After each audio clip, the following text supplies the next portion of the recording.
It is, yeah. How are you doing, everybody? This is episode 5 of the G&T podcast. Obviously, myself, Glenn and Tony here, and we have a very special guest with us today. It's Laura herself here. How are you doing, Laura? How was you? Very excited to have you on. Obviously, we're supposed to have you on Excited for this week, but we're really looking forward for you to coming on.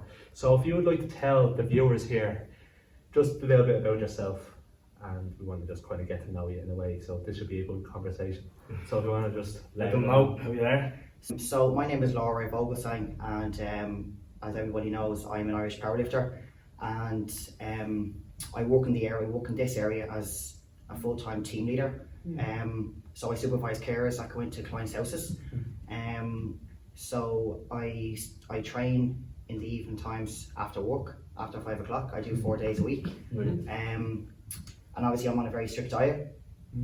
So I train at Abs Gym. My coach is Jay Farrant. I also have a big support in Abs Gym, obviously from everybody in Abs. So You're non-stop. Constantly non-stop. Work Monday to Friday, train Tuesday, Thursday, Friday. Can't go out Saturday, obviously. We can't go out Saturday. That's the whole point of training 9 o'clock on a Sunday morning. Sunday mornings are great though. Can't claim. We call it Sunday Mass. So that's what he calls it Sunday Mass. So so Sundays is our big lift day. Sundays is a big squat session. Get in over that, Yeah. So I think the main thing that's going to point out to people when you actually check on Laura, you're the strongest female powerlifter. Is that right in Ireland? Yeah, so so it goes by total for the strongest female powerlifter. So obviously my total is 600 kilos. So my squat is, Break that down for people. So what's that mean, the total is 600? So they add up your squat, bench and deadlift, okay? So my squat is 255. 255? Yeah, 255. My bench is 120 and my deadlift is 230. Well, Yeah, I've been stuck on 230 for the past 2 years. right. So, not last week, the week before, I pulled 232.5. Wow. Yeah, so that obviously that's a 2.5 kilo PB, and it went up easy. So we call it rep 7 or rep 8 or rep 9. So basically that means 8 out of 10. So it was I think it was rep 8. It looked like rep 8. So it's good. So that means you have plenty left in the tank for next week. Yeah. Which is good because if you max all your lifts out on training, you're going to grind all your lifts on the day. Yeah. And if you grind all your lifts on the day, it doesn't look good. I don't think. But I always all my numbers have always gone up easy in training. So that means I'm leaving enough in the tank for next week. Yeah. That means I'm leaving plenty in the tank for competition. Yeah, of course. So that's kind of how it works. So they add up your squat, bench and deadlift and it comes to total.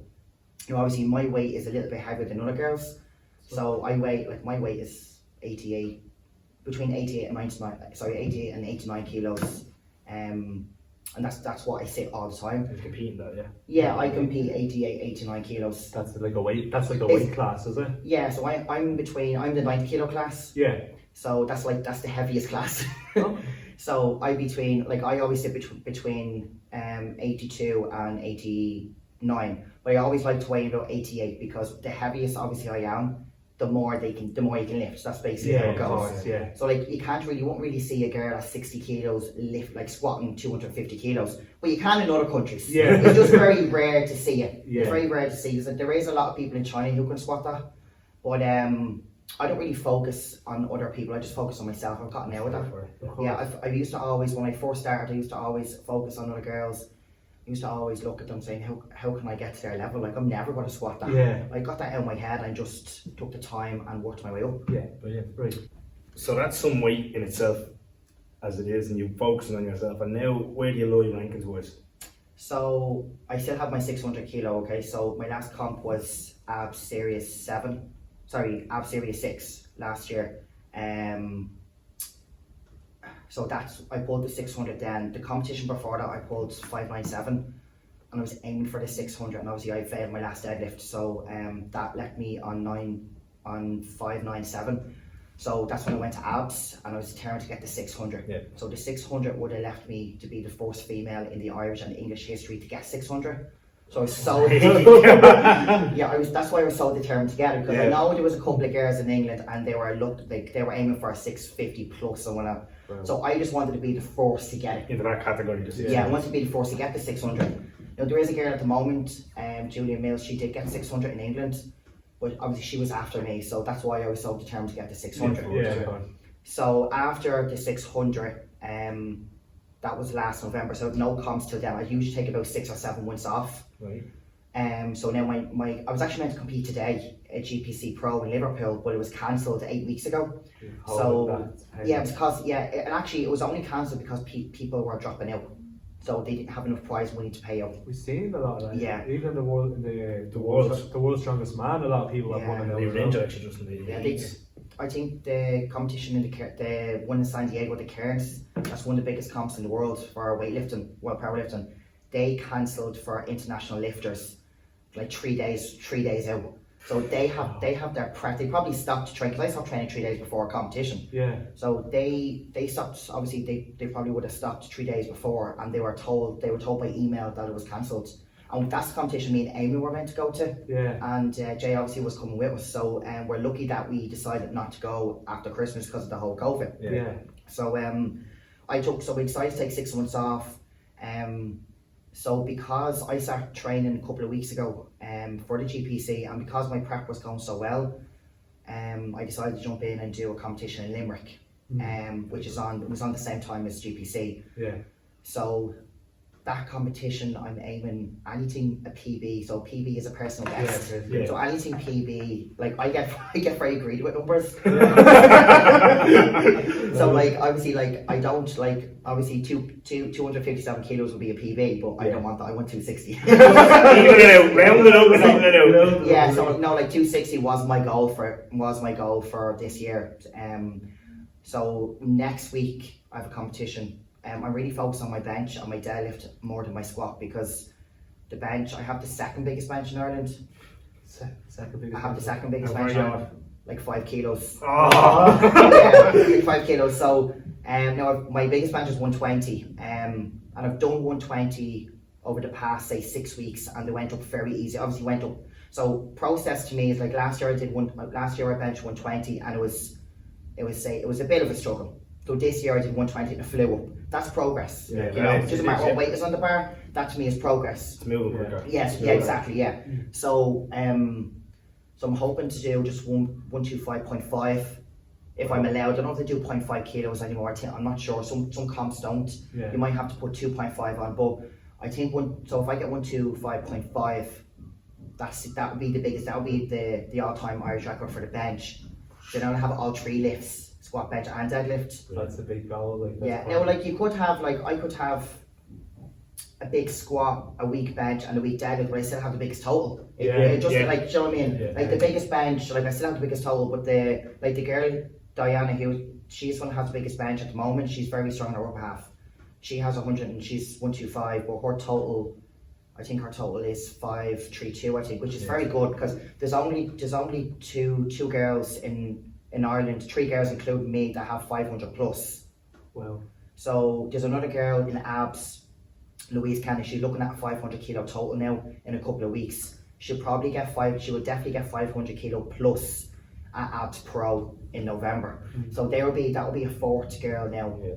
Do you know, I think 4, 5, I think the least. I think there's not many girls. How do the Irish rank the female compared to the world? How does it rank? Is there a world competition between you, or? There is an IPF, so I think they set up like teams and they go off and they kind of compete against other countries. I'm not too familiar with IPF. I just do a lot of the abs competitions, or some of the pro comps. I've never done any IPF, but all the girls in abs gym, they all do IPF. So they all obviously set up a group, and they go off and they kind of support each other, and they go off against other countries. And we do have a strong team. Abs is very strong. They're probably the strongest in Ireland. So they're going to Sweden in 7 or 8 weeks time, I think. September, 2 or 3 months or something, less than 3 months. They're going to Sweden for the Worlds, and I think that was cancelled here or there because of the COVID. So they're all going now. They're setting up a group to go to Sweden. So they're all looking very strong. They're all looking very strong. So. And sorry for the question. This is exactly why we do these podcasts, we say it every week, there's a lot of great people in this country that deserve recognition, and the female powerlifters do, and exactly like yourself. And you've rattled off a good few names, other girls who are really putting out good word and a good name for this country. Yeah, and that's exactly what, like you said, there's only 3 other females who are over the 500 mark, and it's because the sport isn't classed as a recognised sport, and it's exactly what you're a prime example of people why we want to get you onto the show, and it just makes the most sense. And again, we're happy to have you on. So just on that, because you're obviously, as you had your first one out Britain as well. And did you get recognised by the country and like that, or? So it goes up on, because Instagram is very big for powerlifting. So everybody that does powerlifting is nearly on Instagram. So if you see my story for the total wise, beside their name would have a little Instagram picture. They're all on Instagram. So nearly everybody that powerlifts is on Instagram or on Facebook or on Twitter, some kind of, and they get sponsored. So I'm not sponsored at the moment. I haven't really looked into too much about sponsors. I don't really care, in my opinion. I buy my own stuff. I just want to go out and lift and get good numbers, and I don't worry about people looking after me. Yeah. But if I got sponsors, obviously that would be great. But it's not the priority at the moment. No, it's not my priority. My priority now is just to better myself. Exactly. So I think for the moment, the next competition now I have next week. I'm looking, obviously, if I got, I wouldn't really be happy if I got 605 or 610. I've always added 20 or 30 kilo PB to my totals. Instead of my last competition, I just wanted the 600, so I secured the 600.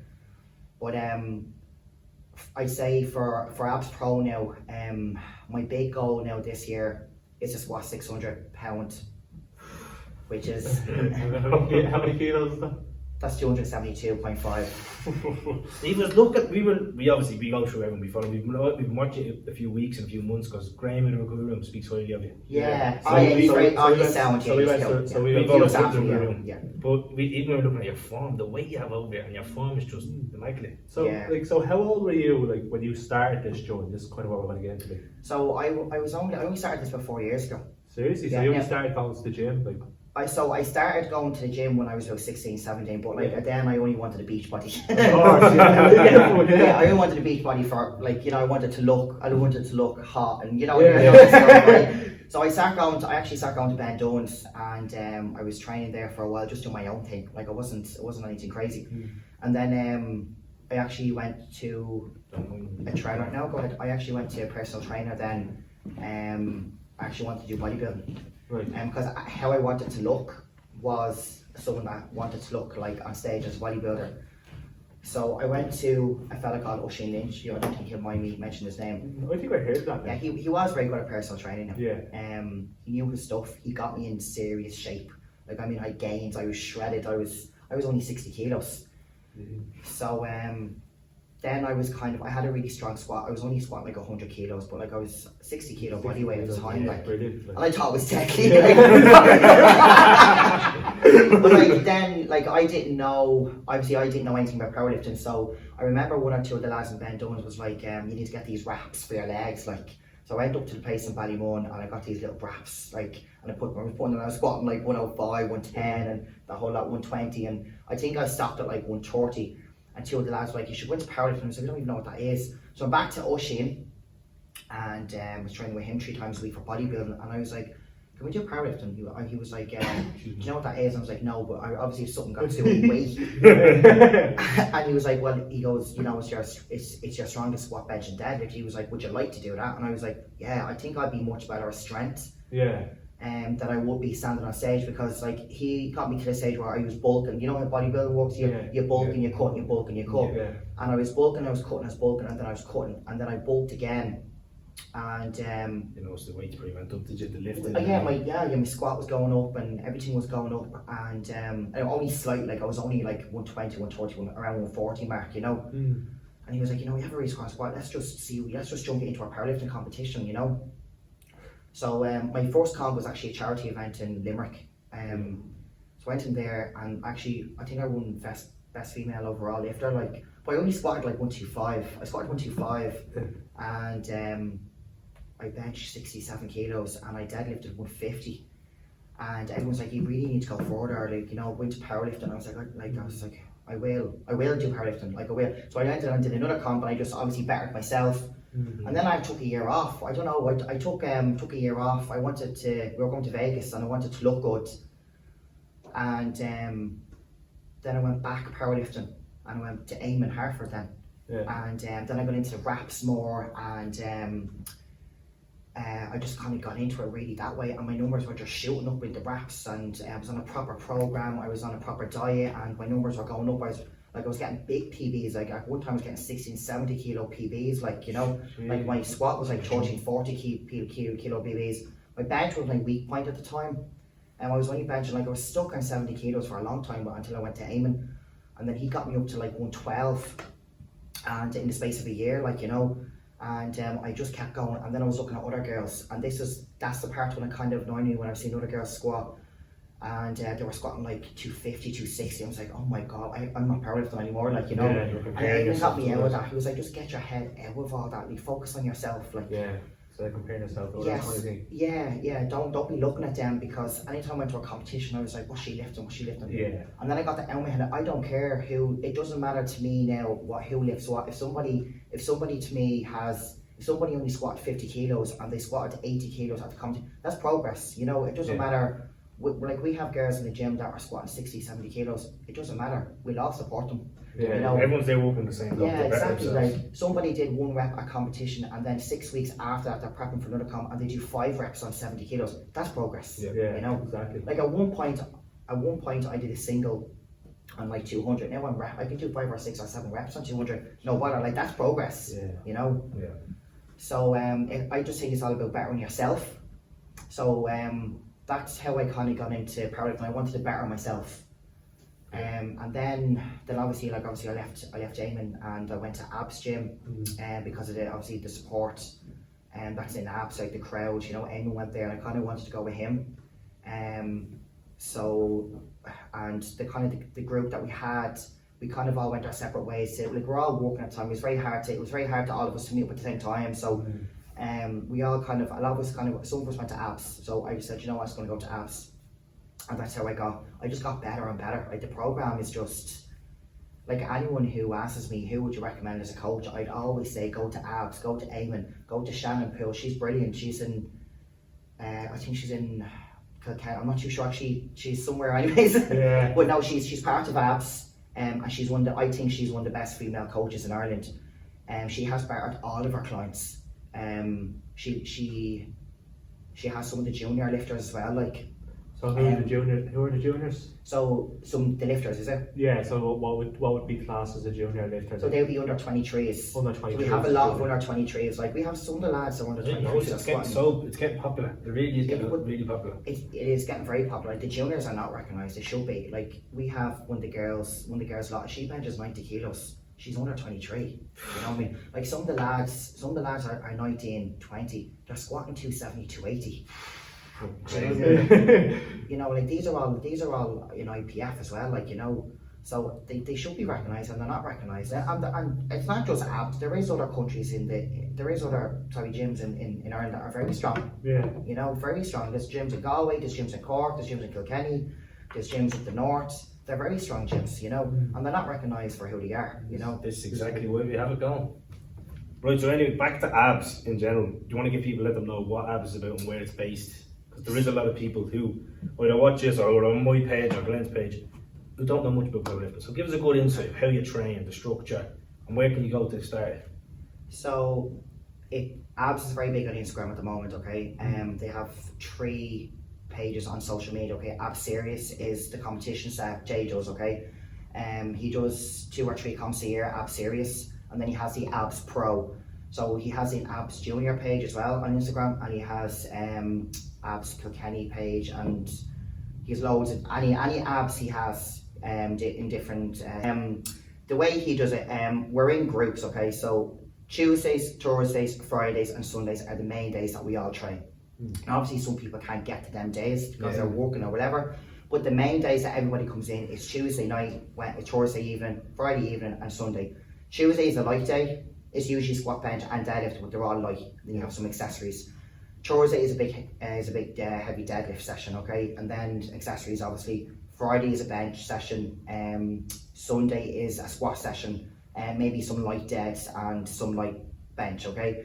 But I bench 3 to 4 times a week, okay. So benching heavy or light can be any day. It doesn't matter. I can have heavy bench Tuesday, Friday, Thursday, and Sunday, okay. But we will have 2 heavy lifts, which is a Thursday and a Sunday, which is a deadlift and a squat. You won't squat heavy twice a week, and you won't squat deadlift heavy twice, because you just don't have the energy. Exactly. Your body needs time to recover. So Tuesdays, Thursdays, Fridays, and Sundays. The other days are rest days. So obviously the recovery is very important. Now, how I recover, I don't really do a lot of recovery. I do a lot of stretching before. Some of the girls do a lot of mobility work. I probably should do more of that, but I just get some of the deep tissue massages. I get rid of all the knots, the fluid that's built up, and obviously I go down to Graham in Coolock and I do the ice baths and the jacuzzis and whatever. A lot of the girls go down to the beach and they just jump into the sea. The cold water is great for swelling. And some other people get more work done. I think everyone has their own little route. They have their own, Thursdays and Sundays are probably my best days, because I've recovered from the days before. Like Tuesdays is my bad day. I don't feel great on Tuesday when I'm training. I'm just stiff from the week before. Tuesdays is the start of the session, but then again I could have a heavy bench, it won't bother me. But the deadlifts and the squats, I feel it from that. Excuse me, 120 would feel like 250 to me. 120 squat would feel like 250. And then once it comes to Thursday, I'm just all hyped up for deadlifts. Like everybody, it's great atmosphere. Like the atmosphere is just, everybody meets up. It's brilliant, especially coming into peak. Okay, so peak is 6 weeks out from competition. So you can start training 12 weeks out. Everybody gets a plan. Jay will send everybody a plan out. Okay. Jay also has other coaches in his gym. They would look after some of the people as well. Obviously, my plan is under Jay's. Some of the other people, like some of the juniors or some of the new beginners, they be under some of the coaches, Dav, Keane, Shannon, and some of the other guys there. There's also PTs there that don't do powerlifting. They train other people, and we have a PT area as well. Body kind of thing, is whatever they like, you know. Sorry for putting it through that question. When you say accessories for other days or the light days, what do you mean by accessories? What would you So accessories just be like lat pull down. Yeah, you do that. So they're very important. Yeah, exactly. Yeah, if you don't do them, so like when we squat, bench, and deadlift, if you don't do your accessories, it's not hitting the muscle that you're not getting on squat, bench, and deadlift. So when it comes to the day, and say if you come down on your bench and you stop here, your weak point, obviously you didn't do your accessories, your triceps could let you down, or some part of your chest muscles. Yeah, exactly. You're not activating them yet. So if you don't do your accessories, you're not filling in the little gaps that you didn't get on squat, bench, and deadlift. So it's very important that you do your accessories and you follow the plan. Jay gives you a plan, or the coaches in there, they give you a plan that works for you. So nearly everyone is on the same kind of system. Like we all squat, bench, and deadlift on the same days. We all deadlift on a Thursday, we squat on a Thursday, or on a Sunday. But Jay could tweak my plan and say, do this instead, or do that instead, or you know, your competition's in 3 weeks, I want you to do this instead. So everybody just follows the plan. If you go off your plan, you're not going to hit the numbers that you want in the day. The plan, especially for you, is lift. And the plan is made that you're going to get PBs, especially your bench. There's a lot of volume in bench. Like you have 5x5, maybe on a Tuesday. You might have double bench pauses on a Thursday. On a Friday, you might have 6x7. Like I have, like peak mode is very important for bench. Okay, that's how I get my strong point on my bench. So on Tuesdays, I could have 4x3 and 100 kilos, and then Thursday I could have 7x7 on 90 kilos, and Thursday I could have 5x5 long pauses on 100 kilos. It's always between 90 to 110. So this week I have tomorrow now I think I have a double on 115. Thursday on Friday I had 4x3. So the volume starts to come down. So 6 weeks on your fourth week of your 6 weeks, you'll have like 6x7, 6x6, or 5x5, and then your fifth week the volume will start to come down gradually, and then you'll only have like 1 or 2 heavy singles to see where you are. Exactly. So my heavy single, I'm hoping to get about 122, 125. I don't know, whatever Jay tells me to do, I'll do. So if Jay tells me to do 120 and I put 125 in the bar, what's the point? I'm trying to get 125 on the day. Exactly. So there's no point of grinding 125. So I'm just going to go for maybe 120, 122, and then I'm going to leave enough in the tank.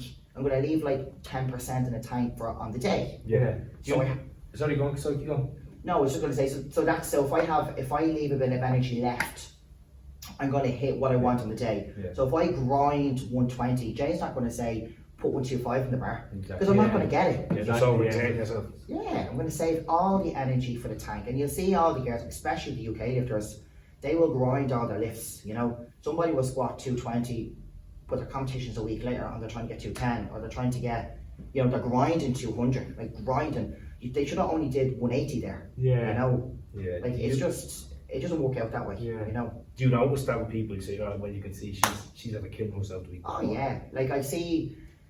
No one in abs kind of does. No one in abs, or like any decent coach would say, like let's say for example, I squatted a nice 250 there 2 weeks ago, okay, and it was easy, right? So that means I've left enough energy in the tank for my competition, okay. Yeah. My last warm up was 237. If I had a struggled on that, and I mean a grind at that, Jay would have said leave it at that. Yeah. Let's just go for what you want on the day.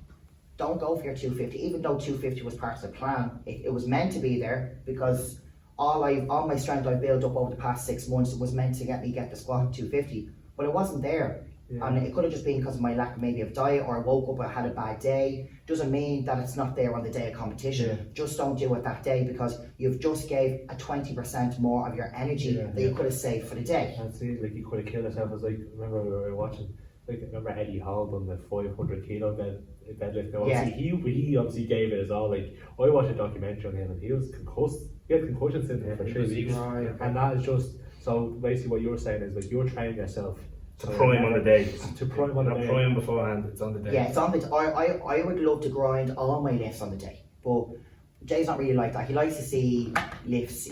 Jay's like 9 for 9. He wants your 3 squats, your 3 bench, and your 3 deadlifts. Where it wouldn't really bother me if I didn't get my last deadlift or I didn't get my last squat, as long as I got my total that I wanted. Yeah. So the total that I want, I have to get my all 3 lifts. I have to get 9 for 9. In my last comp, I got 9 for 9. Usually I know my competition I get 7 for 9 or 8 for 9, or usually 7 for 9.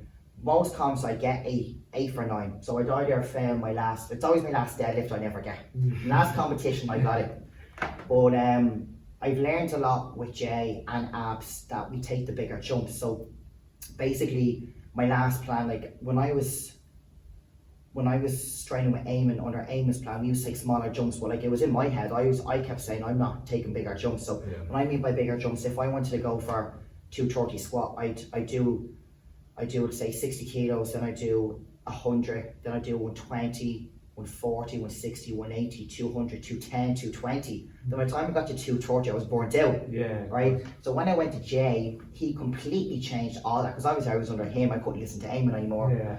So when I went to Jay, he was like, right, just do 70, 100, 120, 170. And Your head was gone. 220. Yeah, I was like, oh my God, I'm going to pull something because I'm not fully warmed up, but it worked. Yeah. And I'm telling you now, it worked. So so I usually for my squats there, I do 70, 120, 170 straight into reps, then 175 for reps, and 205, 225, 237. 250 and then 260. So that's my plan then for competition for my next comp.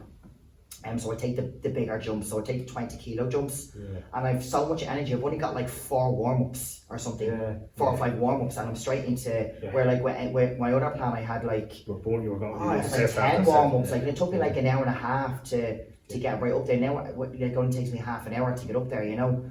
So that's the good thing about abs. We take the bigger jumps, and on your last lift, it's a PB. So, very structured. It's very structured. Very structured. Yeah, like you have to listen to your plan. Like I'd never go off the plan, and I just think if you go off the plan, you're going against your coach. It's not good, right? If I want to go against him, I'd go in and talk to him and say, look, this is the numbers that I really want. This numbers, like.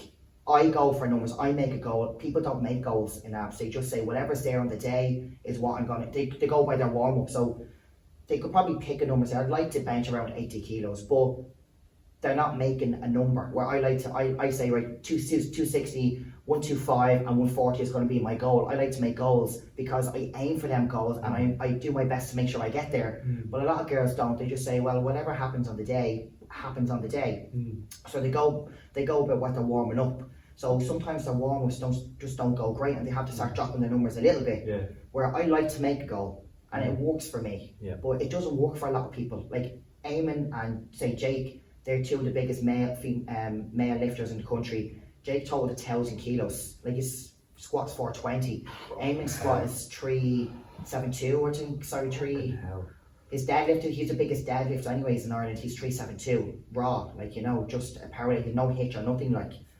And in strongman he did 420, you know. But they don't pick numbers. Like I said to Eamon last week, what would you like to do with abs? I don't know, we'll see what happens on the day. Where people to me would say, what would you like? I'd like a 620 total. You know, I'd like to make a goal. But if I don't, yeah, and it works. Like anytime I've picked numbers, I've got my numbers. Yeah. Or I'm very, very close to getting that number. Yeah. So I can't say next week that I'm definitely going to get 620. I'm definitely going to get 630. It might not be there one day. I might wake up feeling crap. Yeah, you're not how you're going to feel in the day. Yeah, I might wake up feeling crap, but that's never happened to me before. I've always felt good about the day. The plan has worked because I've always followed the plan. I've followed how it went. So if you don't follow the plan, it's not going to be there. And I've seen people with their plan. They're only meant to squat 120 and they squat 140. I'm saying, why you squat 140? It's not on your plan. You know, if you don't leave enough in the tank for next week. Like I've seen people pull up lifts, especially the UK lifters. Right, they're very good lifters. They are, but they don't follow the plan. And I've seen people grinding, say 3 reps on 200 kilos. And their competition is in 6 weeks. Why? They have to leave enough in the tank for next week and the following week and the following week and the following week until the day. And they don't have that because they've just grinded out their energy 6 weeks before competition. There's so much that actually goes on to the sport. Like if you see all my lifts on my Instagram, they just fly up. Because I'm not grinding any of my lifts. Yeah. You know, and there's enough in the tank for next week. But I'm gonna say, no, I'm gonna leave it for next week. Like I could bench 150 and it was so easy, but I have 3 weeks of competition, so next week I'm going to do 120 and then I'm going to do like a deload week and then I'm going to give all the energy left. I'm going to leave all the energy for the day. So why would I do 125 3 weeks out when I've just burned my energy, you know? And it doesn't make sense because why do people do that? Because they want the Instagram posts, they want the likes, and they want dickheads. Literally. It is, yeah. Ego. Yeah, that's just my opinion. Like people have different opinions, you know. Yeah, of course. No, but you do see a lot of people like that as well who are just out for the clue. A lot of people do on Instagram just do it for the likes. They always set their bodies for the likes. So they burn themselves out. Okay. So let's say, for example, deadlifts especially. Okay, straps is a big thing for people outside Ireland, especially. I don't see it too much in Ireland, only strongmen. But powerlifting, you can't use straps in powerlifting for a deadlift, okay? So you put the straps on with the bar, okay? You can get a minimum of 15 kilos, I think, out of them. Yeah. So if I was to deadlift, my last pull in deadlift was 232. So I probably could have pulled 245 maybe with straps. Yeah. But if I did, I'm not going to hit 245 in a day. Yeah. And if I go to pull 230 or 240, which is my goal, it's going to be really hard, or I'm not going to get it because I'm so used to using straps. They're like a stabilizers kind of thing, like there. It's like let's say if you would use a suit the whole time just to get a bigger number, but on the day you don't use a suit. Would you use that kind of as a mind? Could that be a mind thing to you as well? If you were using the straps on the day, would that be in the back of your mind? Oh, I only got these with the straps. I never use straps. Yeah, I never use straps, so that was only like I've seen a lot of people outside Ireland using straps for deadlifts. Right. So because they use straps for deadlifts, they have a grip problem, obviously, or they just want to hit bigger weight. Probably a grip problem. So if somebody was to do 4 reps, say on 240 with straps, if they take the straps off and try and hit 240 on the day competition, it's barely going to be there, or they're not going to get it because straps, or they could have a grip problem. It could let them go and grip. So if you want to build your grip up, take the straps off, drop the weight and work your way back up to 240. But people don't want to do that because they just want to lift heavy all the time and they want to put it up on Instagram. That's exactly. Yeah, you know, like I came back, my last competition, I said to Jake, put some block pulls. Block pulls is when you put the deadlift bar on the two blocks. And I think it's very good for building up your back, right? And that was obviously my weak point. My legs overtake everything. Yeah. And block pulls, like I've started on 110. We did like an 8-week thing on block pulls. So I started, like my goal was to hit 200 kilos for 1 or for 2 reps. So I started on 100 kilos for 1 week. The following week I did 110. The following week I did like 130, 140, 150. Just even though they were so easy, I've muscle built my whole way up to 200. Yeah. I actually ended up finishing on 215. It took me 8 weeks, but I got there. Yeah. But some girls will start off saying 100 kilos and I go, it's so easy, let's just go straight to 160. But they don't have enough in the tank then for the following week. They've just burnt out. So I just have an awful lot of patience. I don't post. You've conditioned your body to do it progressively. Yeah, and I've steadily, and not to kill ourselves. Yeah, like a lot of girls in the world, I see them, they squat the same as me, say 250, but they've done it 10 weeks out from competition, right? And I'm like, you want to squat, say 270 a comp, you squat 250 10 weeks out, you've just gave loads of energy, you're burning off energy there, you're not gonna, and like that lifter could become tired 2 or 3 weeks out and can't do her last heavy lift, you know? Yeah. And it you know, I was really tired last week, really tired, and Jay just said on Thursday, I think I was meant to deadlift like 210, and Jay said no, just do 150 deadlift. So I just did 150 because I was so tired. Yeah. But that's a good thing. I was tired a week out from comp from all my heavy lifting, so I'll get rid of that tiredness and I'll be all hyped up for the week comp, which is great timing. Yeah. It's brilliant timing. And 3 weeks ago, when we were meant to squat the 250, I couldn't. I was warming up and I said, oh my God, I just can't do this. And Jay said, just stick to 200. So we stuck to 200. And then the following week I did 250 and I felt great. So that was a deload week for me because I felt tired. That squat session, which the time was, it added up great. The time was brilliant, you know. So it's about timing as well. So if you don't deload after every couple of weeks, you're going to get tired. You could get tired on the day comp. The time it could work out. Then when you wake up on the day, you're tired. Yeah, and you just like I can get very tight around my hips. So if I can't hit depth, if I can't squat properly, even at 70 kilos, I'm not going to be able to squat at all. I might as well deload. Yeah. So I just can't get down into depth, can't even hit parallel. Even on a Tuesday when I'm really tired from a heavy week, I just can't get down. I'm so tired. So my body's not recovered. So if I feel like that on the day, I might as well put out. It's not there. I woke up on the wrong day. My training went wrong somewhere in the past 3 weeks. So if you don't follow the plan, that's what's going to happen on the day. So it's just not worth it. You put 12 weeks of training in, 6 weeks of heavy lifting in for nothing, you know. Exactly. And I've seen it online. I've seen it, and it happens all the time. People are doing 240 for 2 on squats, and they're doing 5 reps on 230. That's way too much. I do one heavy single, like say I did one heavy single on 250. Jay told me to leave it at that. The week before that, I did 237, and then I did my down work. I did 2 reps on 180, and that was it. I dropped the weight right down because I leave a lot of energy in the tank. But people could deadlift 260. I've seen girls deadlift 260 with straps. Why deadlift with 260 with straps? You're not going to get that on the day. No way. It's not there. It's ego chase. And it is really down to them just wanting to show off and get it out there. Yeah, but that's the thing.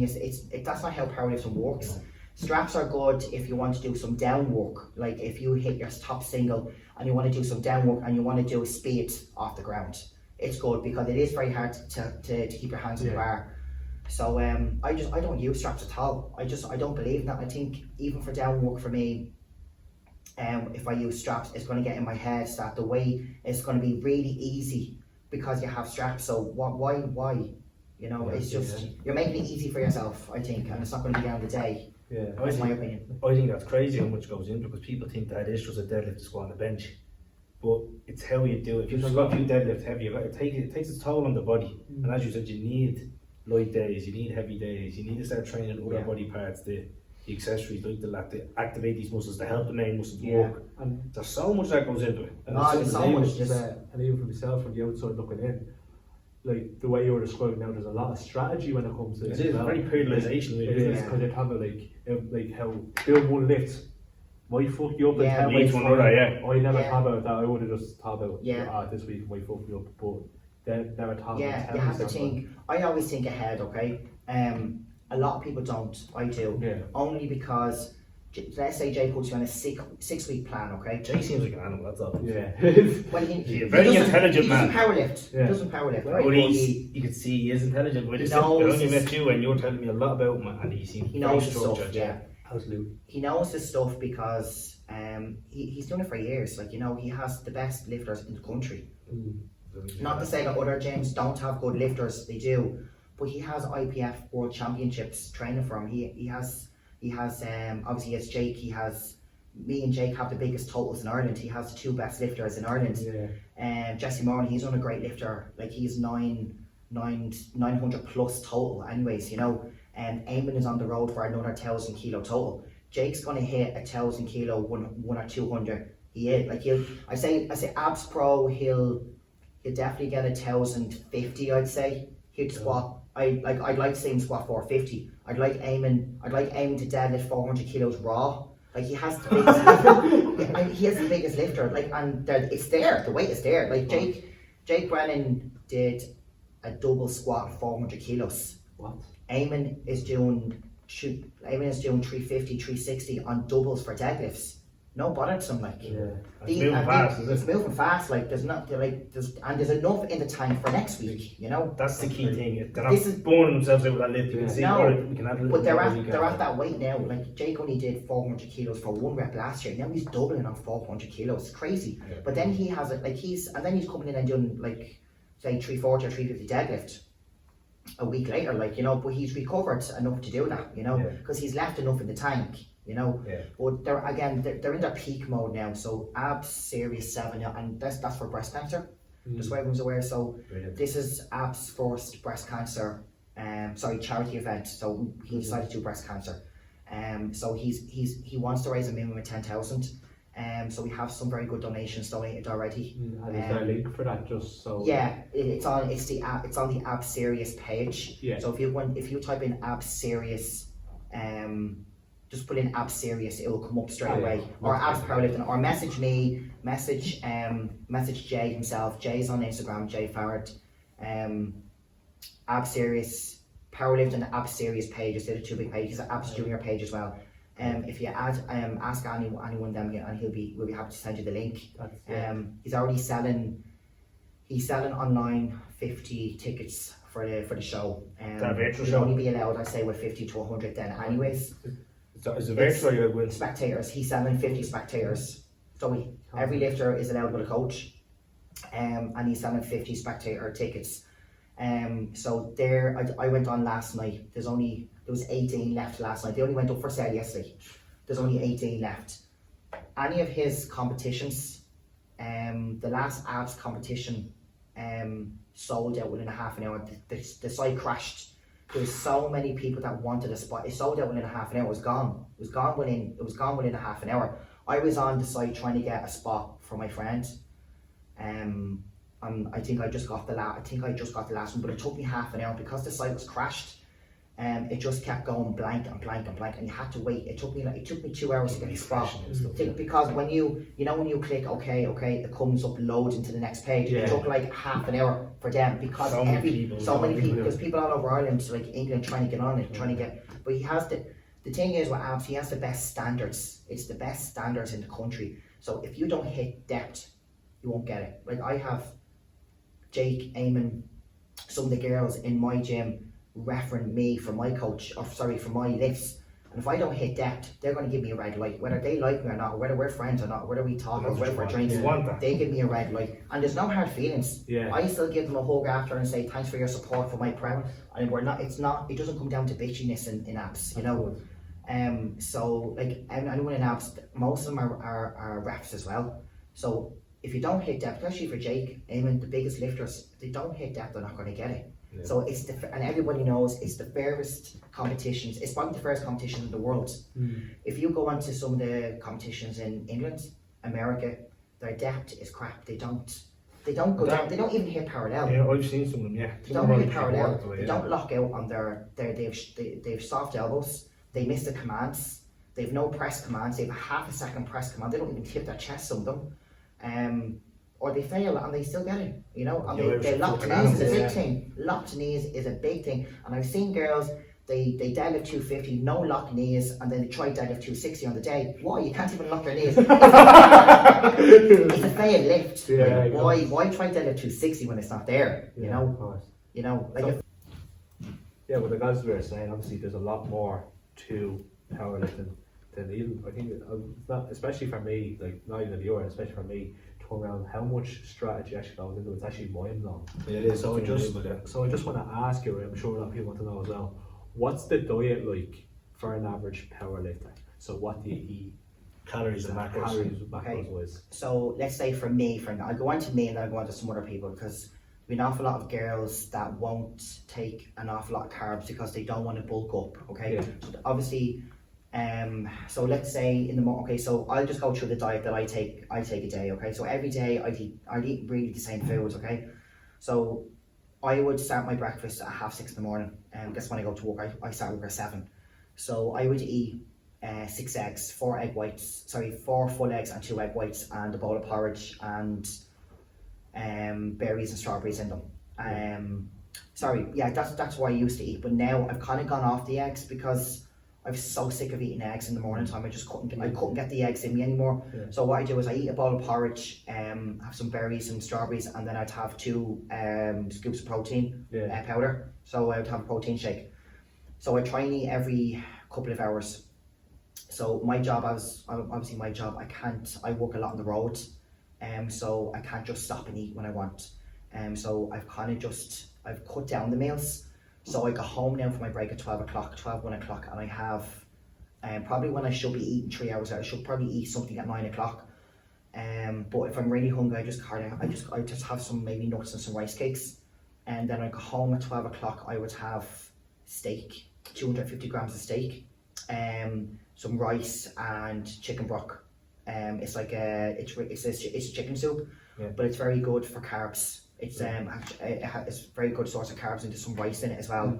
Then obviously I'd go back to work, and then I'd come home at 5 o'clock, and I would have 6 eggs. I'd have my eggs then. So I'd have my 6 eggs then.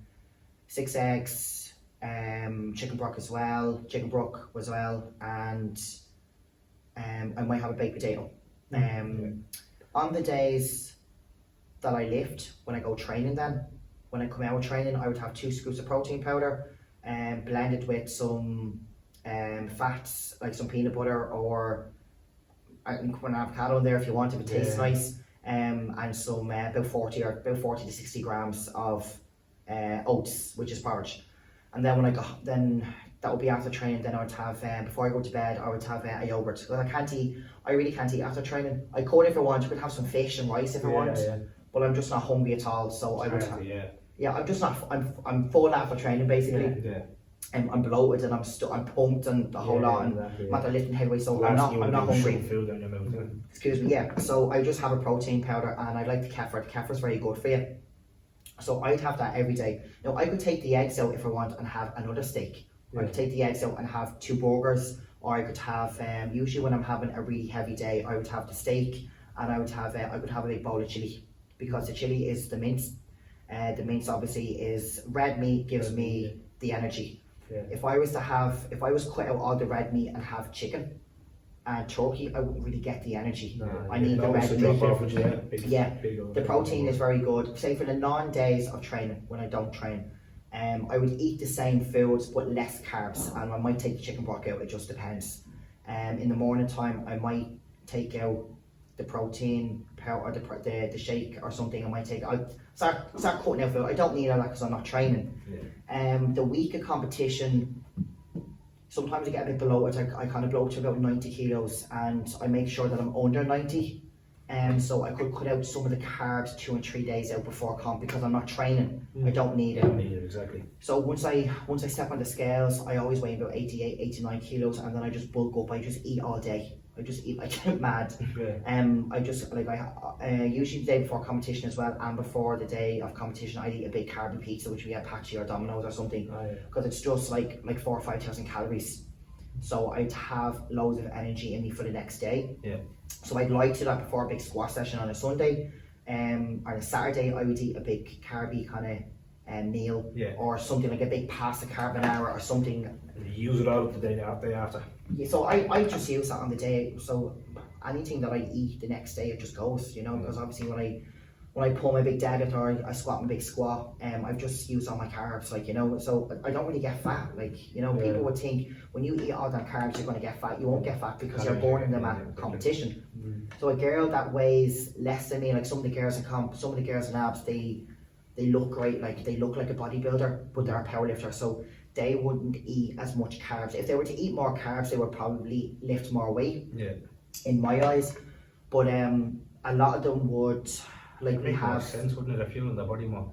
yeah, exactly. But some of the girls would only eat like maybe half of what I eat, you know. Like Jake Brennan's not a big, he told me the other day he's not a great eater. Like he came in with a tiny little thing of porridge, like the things you buy in the shops, the tiny little like, and I'm like, Jake, you know, you're going to squat like 400 kilos, what are you doing? He doesn't eat much. It's just the way his body is just so used to that, you know. But he knows himself, if he could eat a lot more, if he ate a lot more, he'd probably squat a lot more. But he squats 400 anyways. Yes. He could probably squat 450 sooner than he thinks if he cleaned his diet up, you know. But then like Eamon, like he'd eat a lot of food, like, but he'd burn that off then competition. Like I go back to the girls, like some of the girls are like 57, 60 kilos body weight, but they wouldn't eat as much carbs, but they want to look good, you know. They want to look good, which I can completely understand. I don't care about looking good, you know. I do like to build a bit of muscle. I like how I look, but again, like coming out of competition, I won't eat as much carbs then, and I will blow down a little bit because I'm not lifting the weights that I need to look to stay this to look like this. A lot of girls won't be on a kind of like a powerlifting diet kind of form, but they wouldn't take as much carbs as probably what they should because they want to keep their look. They want to keep their definition in their arms, and they, like, obviously I have a bit of definition only because I'm muscular. Look, I'm more muscular, you know. But if I didn't eat as much carbs and I probably didn't lift the weight that I did, I probably wouldn't look how I do now. I wouldn't be as big, you know. But there is a lot of girls that powerlift. There is a lot of girls that can powerlift and bodybuild at the same time. They do a bodybuilding competition and they do a powerlifting comp. But they have different coaches and they have different dietitians, one for powerlifting, one for body, and they work together. Coaches It's crazy because the bodybuilding, you're obviously going for tension, trying to work that muscle, targeting, isolating that muscle, and then when you go into the powerlifting, it's strength, move that weight. It's completely different. Like bodybuilding is completely different than powerlifting. Like bodybuilding is more reps, like, you know, do 5 sets of 20 reps. Fatigue in the muscle a lot. Yeah, and powerlifting is just like do 3 sets of 5, like, you know. And that's what I love. Even the rest period, your rest period is obviously much more longer than the typical bodybuilder who's if they're doing competitions, like they might have to, they do like their cardio in the morning times, might do their weights in the afternoon. They do that 7 times a week. You know, powerlifting, you train 4 days a week. Like if I could train 3 days a week, I would. Really? If I could only train 3 days a week, I would, just to get more rest, you know. But obviously, you just have 2 light sessions, 2 heavy sessions, you know. And it's fun, like, you know, 3 sets of 5, 3 sets of 3, your heavy set, some down work, some accessories. It's handy. You think, you think it sounds so easy, but it's not. It's not, of course. So much work into it, you know. Especially the energy you need, you know. And I've seen some people fail their lifts and they're like, oh, I didn't have a great day. Well, like, why did you do your lifting? You know, wait till the next day, you know, get some more rest, or wait till next week, just do a deload week, you know. Your body will tell you when it needs a deload week is when you have, say, a 6 week of heavy lifting, and then you say, do you know what, I'm going to rest. I'm just going to do a 3-day week, or a 4-day week, but I'm going to do really light work. Go right back down. Like I said, my deadlift, we deadlift 150. We just did a 150 deadlift just to keep everything activated, keep the muscle that it's there, but just do really light because I just wasn't able for it. My body just was telling me it wasn't there. Nothing heavy was there because I've given a lot of strength in the past 5 weeks, so I deloaded that week, and then I'll have the strength then for the day of competition, you know. And it's good for you as an athlete to turn around and say, you know what, I don't have it in the tank, and then you can. Absolutely. Very mature as an athlete, because obviously, like we were kind of talking about earlier on, people just lift it for a sake. Then they just do it, They pull something. You see them. It's very mature, you know, as an athlete and very professional to actually do that. Which kind of leads me kind of into the next point. So in terms of the future, do you have any future goals for yourself, like for now? Coaching, anything like that. I just said off camera about dietitian. So you're up. So the dietitian is one thing, and I would do that even if I retired from powerlifting. I will focus on doing some course sometime this year or early next year, and just when this COVID kind of crap is over. But Full COVID. yeah, I know. I will, because I think they're back on. I think taking on college kind of people now for students now. So I will, and I want to do a proper course. You know, I want to go in, do a course. I want to do an online course. Yeah. So I will do that. I will like to do bodybuilders or probably mainly powerlifting. I'm not really interested in looking at bodybuilding girls online. Their training doesn't interest me. Yeah. You know? Would that be a niche in your industry, a dietitian in the powerlifting side of it? Sorry? Would that be a niche? So you're not in the market kind of thing? Where a dietitian in the powerlifting, is there specific ones? No, well... Is there many that specialise just in powerlifting? I don't actually know any names that specialise. There is an awful lot of bodybuilding coaches that would do your diet for powerlifting, because they do say bodybuilding coaches are the best for diets, because they know their diets, they know how to build. So when you bodybuild, you obviously have to bulk and you cut. So like if I was like, I have the muscle here, if I cut it right down to 60 kilos, you'll just see pure muscle. And I probably have the muscle there to just cut. Like I probably cut after, like a lot of people say, would you cut after this comp? Would you cut after this powerlifting comp, cut right down to 60 kilos and do a show? Like, no, because I've just lost 50% of my strength, and it'd be very hard for me to bulk that back up to 90 kilos. So, but they say the best coaches for powerlifting would be go to a bodybuilding coach, like Brian Hickey, Tommy Salt, and all these bodybuilding coaches. Sorry, Brian Big Red, is he? Brian Hickey, he went to him once for my diet now. I got like a one-off diet. I was the kind of person, I got my one-off diet. I paid just near 50 quid, give me a diet. Like I'm not like, you know, some of these would like, you know, they take it as a client. You pay them like 100 quid every couple of weeks. And I don't want that. I just want a one-off diet, but all the one-off diets are the same, so I'm just not bothered going back. But there are people who specialise in powerlifting. I just don't know the names off the top of my head. There are, but like I've always gone to a bodybuilding coach to get strength from my diet for powerlifting.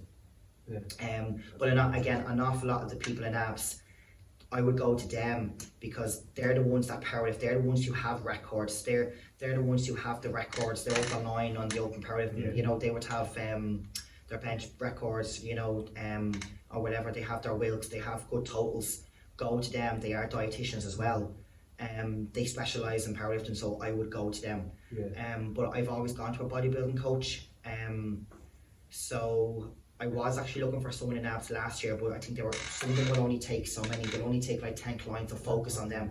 They won't overload because it's very hard to focus on 20 people when you're training yourself. So there are people that do specialise in just powerlifting. I just don't know them at the top of my head. But abs, obviously, everyone in abs, they would specialise in powerlifting.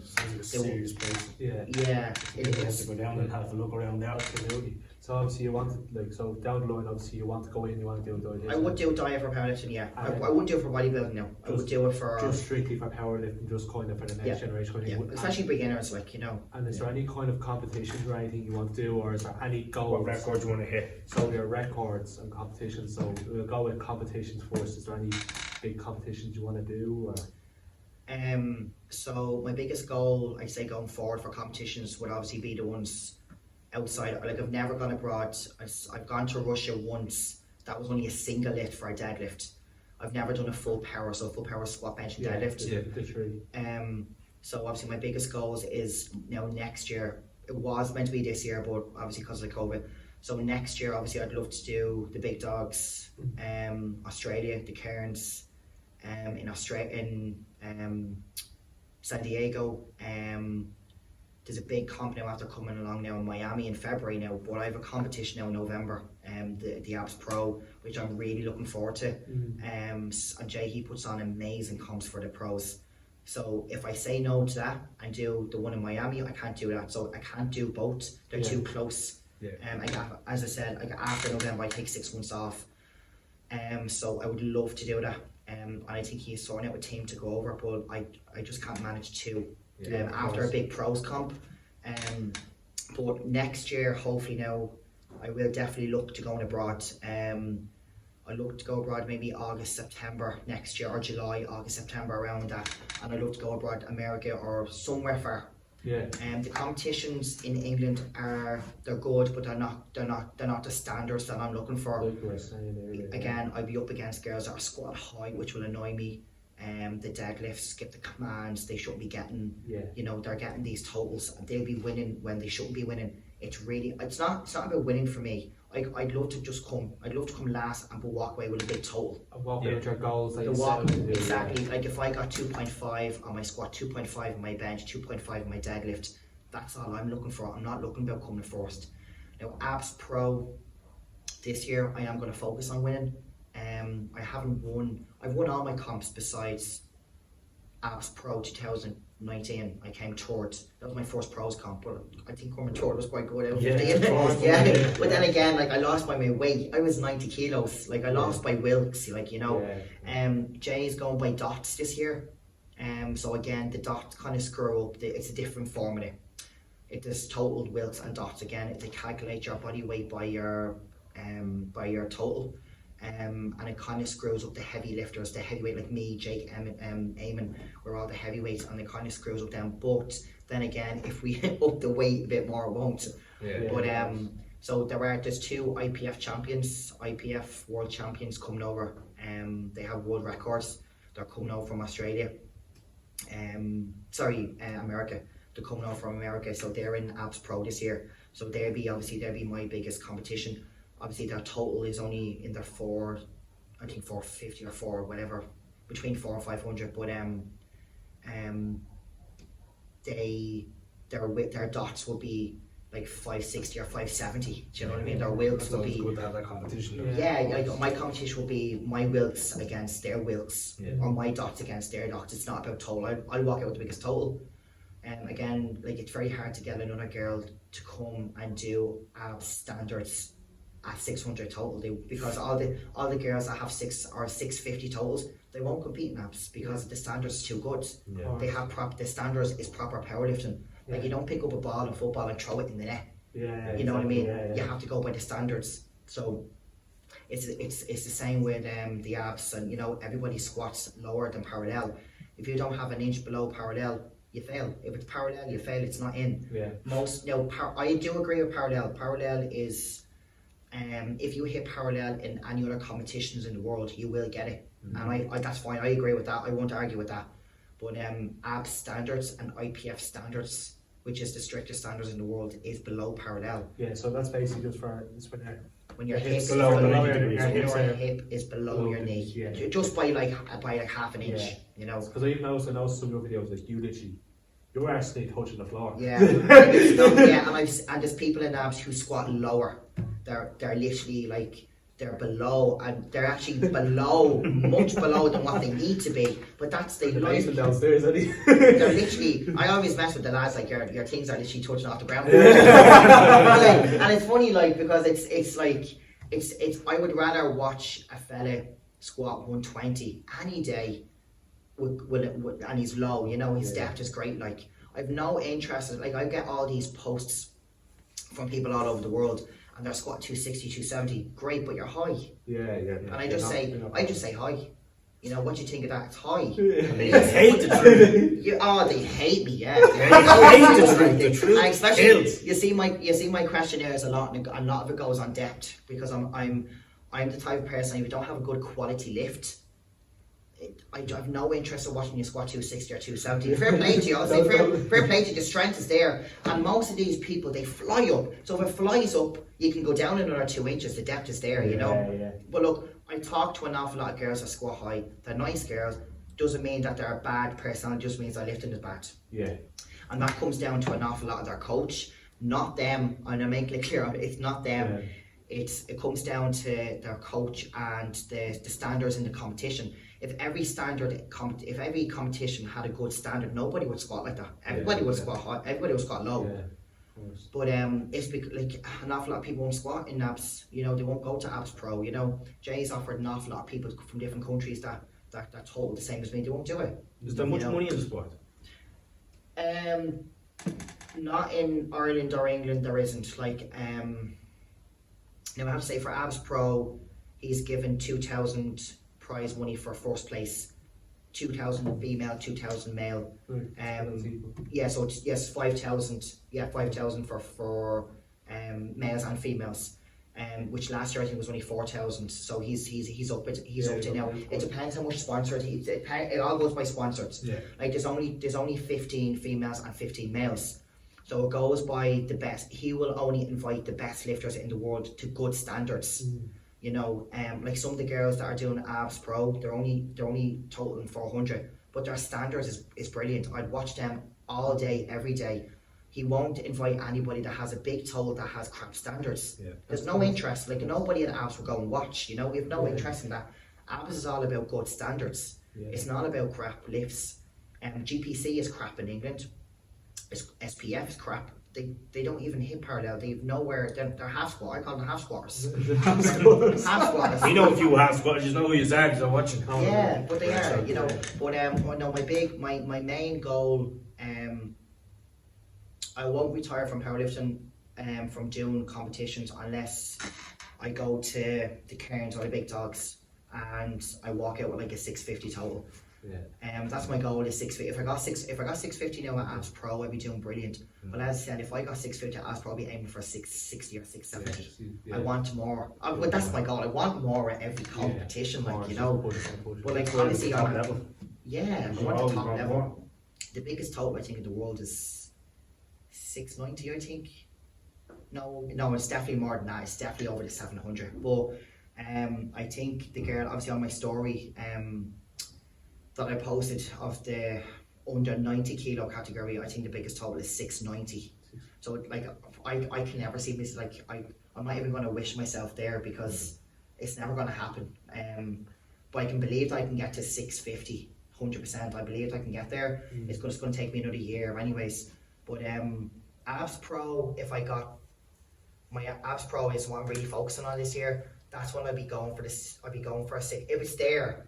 So like if I went for a 600-pound squat, my last heavy squat could be 260, which is progress because 260 is what I'm aiming for. This is what I'm aiming for next week. Yeah. So if I got 260 a week out, it means that there's more in the tank. So I could go. I'd be going. Hopefully, if it's not there on the day, it goes to 267 or 270. If it's not there, it's not there. Yeah. But I will try and squat the 600-pound only because it's an even number. 600 is 272. But or to go by plates like 5 regs on a bar for a woman is 275 kilos. It's good weight, 5 regs. You know, I've never had 5 regs on a bar. You know, it's incredible weight. It's really. I know I'll get there. I just don't know if it's this year or next year, but I will get it. That will be my goal. 600-pound squat. I don't know about deadlift. My deadlift can go either way. My deadlift is going very well this year, but I think I'm aiming for 240. I've been stuck on 230 for 2 years, but I had more in the tank. It's just, as I said about the bigger jumps, I've always went for like 230 on my second attempt to 235, and I've burnt myself out. So my next competition, I'm going to go 205 to 227 and go for 240. I've took the bigger jump, so I have to get my last lift. If I don't get my last lift, I'm left with 2.5 less. So I have to get it, and I believe it's there. 100%. I have another question for you, right? Is there like, so see when obviously with powerlifting, like you see like obviously different sports, people retire at a certain age. Is there an age of mind? Is there a cut-off point? Is there a cut-off point for you at a certain age you want to say, right, I'm going to walk away? There's no age, but when I will walk away is when I still powerlift for training wise. I probably won't go into prepping for competitions, but I will continue on training for powerlifting. But I'll just train like to look to kind of like just to kind of get like, your own ears. Yeah, just to like lift a certain amount of weight, look good, eat well, not get fat, like stay healthy. But I won't prep for a competition. Like I probably won't be doing major heavy singles. Like, but like when it won't be an age.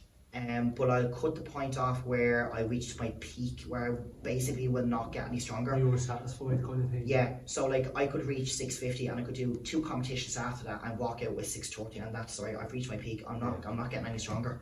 So I could squat 600 pounds. It's hard for people to notice that as well and admit that, to walk away when they've hit that peak. A lot of people think. Yeah. A lot of people get too obsessed with that sport.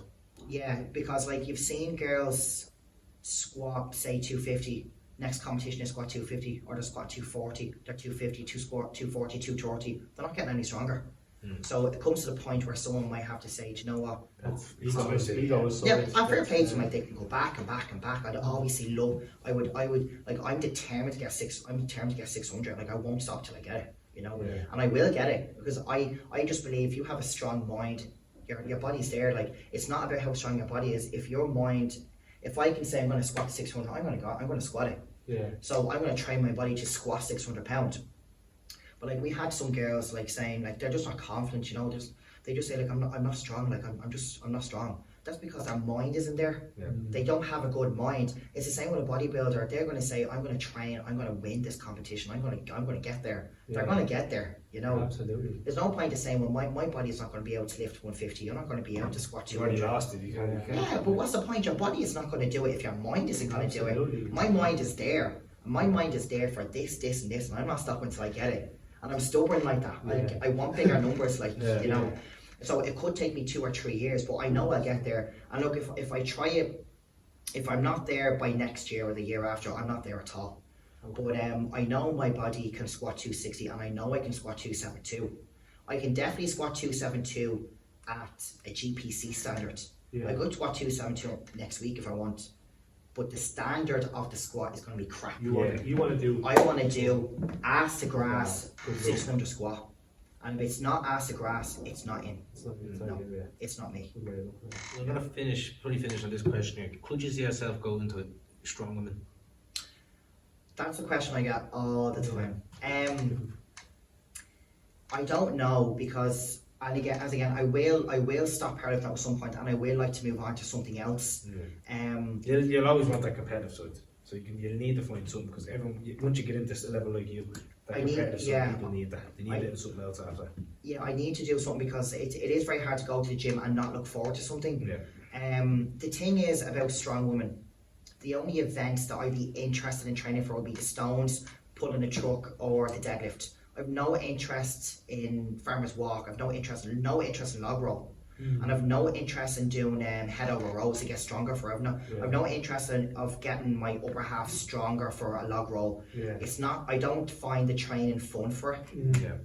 I don't like a log roll. I've no interest in watching logs. I've no interest in watching strong. And a lot of people think that's funny because not in a bad way, but like they send me videos of like someone deadlifting like 280 kilos. I'm like, I've no interest because they're in a suit and they're in straps. Yeah. And the suit, you can lift 200 kilos. Or sorry, you can lift 60 or 70. Some people get a minimum of 60 kilos in a suit. It's not you lifting. No, I don't get me wrong. I've been in a suit once or twice, and I've lifted more raw. I've lifted more out. I've lifted more without the suit on. And I do believe I could deadlift 270 or 280 in a suit and straps on a proper prep with the right suit. But I'm just no interest. I've no interest in putting a suit on and off me. But the events for a strong woman, some of the events, like these things that they pick up and they walk up and down, I'm not no interest. Maybe I will. Maybe I might change my mind. Who knows? I don't know what's going to happen. No one knows what's going to happen in this world at the moment. Everything's all over the shop. That's kind of everything that we covered. Thanks for It was an honour to have you on. Strongest female powerlifter in Ireland at the moment. The amount of stuff, even like I said, we only had a conversation with you like a couple of hours, and the amount of stuff we had to take away from this. And very big thanks for having you on. No problem. Best of luck. It was great to have you. And we'll be following their career and stuff like that. I might even pop down to the gym and see how he's Yeah, operating or whatever. exactly. You should definitely come down to the breast cancer event one. That'd be great, in yeah. a couple of weeks. That's I think 6 weeks out now.